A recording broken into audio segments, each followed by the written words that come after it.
वो इस जातीय उन्माद को फैलाकर फिर से समाज में राजनीतिक रोटी सेकना चाहते थे कि 34% से ज्यादा लोग बिहार के गरीबी रेखा से नीचे आज भी रह रहे हैं। 35 साल के बाद 0.93% अति पिछड़ा समाज के लोग आज सरकारी नौकरियों में हैं। नीतीश कुमार से कि भैया केंद्र में भी तुम्हारी सरकार है और राज्य में भी तुम्हारी सरकार है और सामाजिक न्याय के आप पुरोधा भी हैं। तो अब आप बता दीजिए कि जो आपने केंद्र में आरक्षण बढ़ाने का मांग यहाँ लिखित भेजा था, उस पर अभी स्थिति क्या है कि 94 लाख लोगों को जिनको 2-2 लाख रुपया देने का आपने वादा किया था, उसमें कितने लोगों को आपने कितना पैसा दिया? नेताओं ने जिन्होंने जातीय जनगणना कराने की घोषणा की, 500 करोड़ रुपया बिहार सरकार का खर्च करके जातीय जनगणना कराया, उनके नियत कभी भी किसी जाति की मदद करने की नहीं थी। वो इस जातीय उन्माद को फैलाकर फिर से समाज में राजनीतिक रोटी सेकना चाहते थे। ऐसा इसलिए हम कह रहे हैं, जब आपके सामने आंकड़े रख रहा हूं कि जातीय जनगणना में क्या निकल कर आया और 2 बरस करीब 18 महीने हो गए जातीय जनगणना के। रिपोर्ट 2 अक्टूबर 2023 को प्रकाशित किया गया।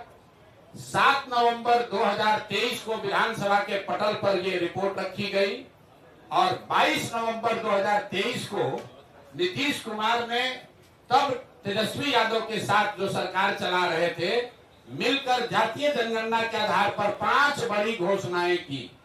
अब उनकी हकीकत आप देख लीजिए।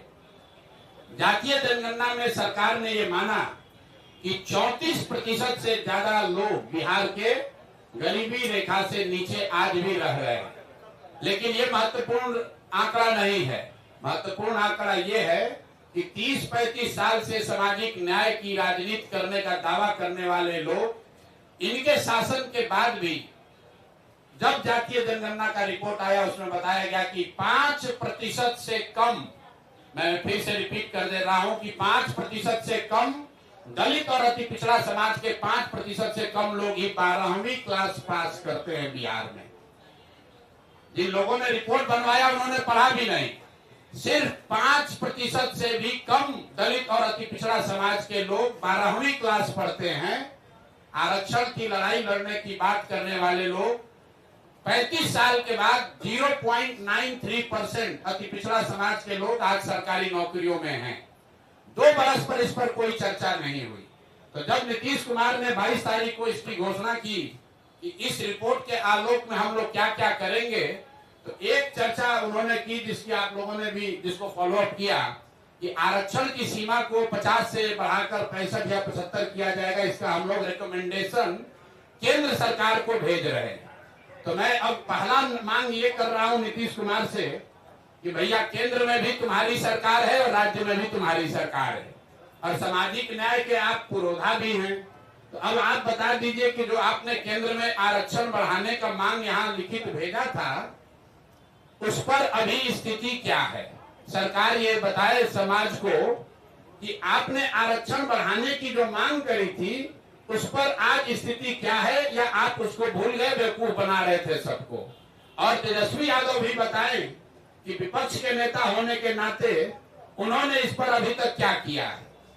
लेकिन दूसरा जो महत्वपूर्ण बात है जिस पर कम चर्चा हुई, उस रिपोर्ट के आधार पर 22 नवंबर 2023 को नीतीश कुमार ने घोषणा की कि 94 लाख परिवारों को, जिसमें हर जाति के गरीब लोग शामिल हैं, 94 लाख परिवारों को रोजगार के सहायता के लिए 2 लाख रुपए प्रति परिवार 5 वर्षों में किस्त के आधार पर दिए जाएंगे। तो भैया 2 बरस का बजट हो गया। हम इंतजार कर रहे थे, क्योंकि अगर पहले कहते तो ये लोग कहता कि अभी 5 बरस में कहें तब न होगा। तो 2 बरस पूरा हो गया। मैं सरकार से ये पूछना चाहता हूं, जनसुराज परिवार ये जानना चाहता है कि 94 लाख लोगों को जिनको 2-2 लाख रुपया देने का आपने वादा किया था, उसमें कितने लोगों को आपने कितना पैसा दिया।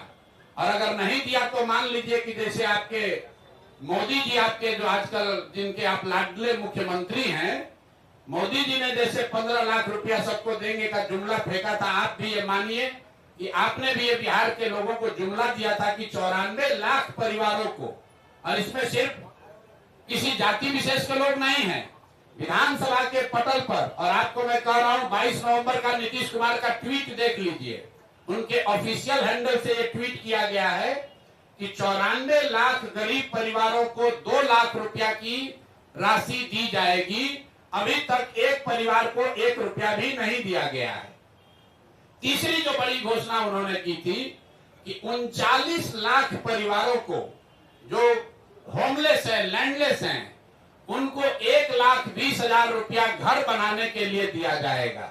तो मैं तीसरी मांग ये कर रहा हूं कि जातीय जनगणना के नाम पर समाज को लड़ाने की जो योजना आपने बनाई थी वो तो कामयाब हुई नहीं। ये बता दो कि 39 लाख लोगों में से कितने लोगों को 1,20,000 रुपए की राशि दी गई है। तो जातीय जनगणना को लेकर मेरे 3 सवाल जन स्वराज के हैं।